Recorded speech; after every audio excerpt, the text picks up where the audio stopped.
Good evening friends. பகவான் ஷரவந்திரன் சாவித்ரி ஒரு மந்திர திறவுகோல் பாகம் 5 உரையாசிரியர் திருமதி ஆனந்தி துரை தொடர்ச்சி.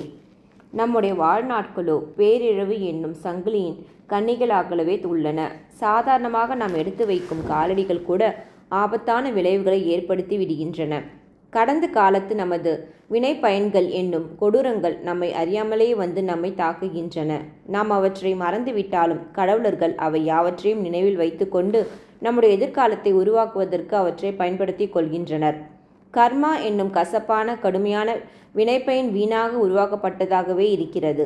இந்த விதியானது நமக்கு நல்லவற்றை கற்றுத்தரக்கூடிய அளவுக்கு திறனற்றதாகவே உள்ளது.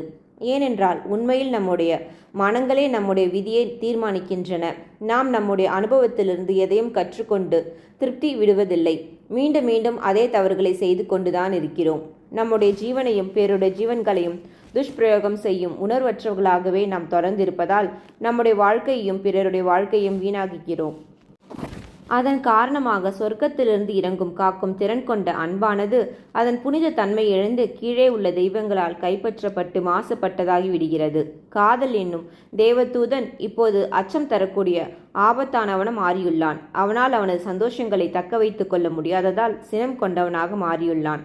ஆதலால் அவன் தன்னுடைய சந்தோஷங்களை கொண்டே அவற்றின் இனிமைகளை கொண்டே நம்மை காயப்படுத்துகிறான்.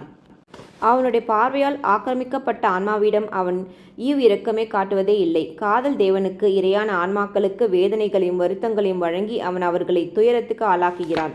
இருப்பினும் நாம் அவனது வலிய பிடியை விட்டு விலகாமல் இருக்கும் வண்ணம் நம்மை அவன் வலியுறுத்துகிறான். நம்முடைய துன்பங்களையும் வேதனைகளையும் நாம் விரும்பி நேசிப்பது போன்ற ஒரு நிலைக்கு நம்மை ஆளாக்கி நம்மை அவன் பிடியில் தக்க வைத்துக் கொள்கிறான். இந்த உலகத்தில் கடும் துயரத்தை வழங்கக்கூடிய அம்சங்களுள் காதலும் ஒன்று. ஆனால் இது மட்டுமில்லாமல் நம்முடைய வேதனைகளுக்கான வேறு பல சுருக்கு கயிர்களும் இங்கு உண்டு. நம் மீதும் மற்றவர்கள் மீதும் நமக்கு ஏற்படும் அனுதாப உணர்வுகள் நம்மை கொடுமைப்படுத்தும் கொடுங்கோளர்களாக மாறிவிடுகின்றன. Strength have I own punishment to bear, knowing it just but on his earth perplexed. Smitten in the sorrows, courage and helpless things, often it faints to meet other suffering eyes. Page number 428.